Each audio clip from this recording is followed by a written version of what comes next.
Takọtabo ẹ wá bá wa yọ̀, ẹ wá bá wa ṣọdún yìí olóyin ládùn gidi. Kápáṣà lárugẹ kágbẹ́dẹ lárugẹ. Kágbélu ẹ̀ga o ó lè gòkè sí ẹ bá tètè wálé, ẹ bá tètè wálé. Ọmọ ẹdẹ mọ kó wá rogun ẹ bá tètè wálé, ẹ bá tètè wálé, ẹ bá tètè wálé.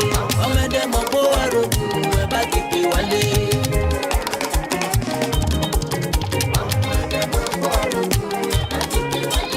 Òkì kábíyèsí láàfin ọba Adéṣọlá làwà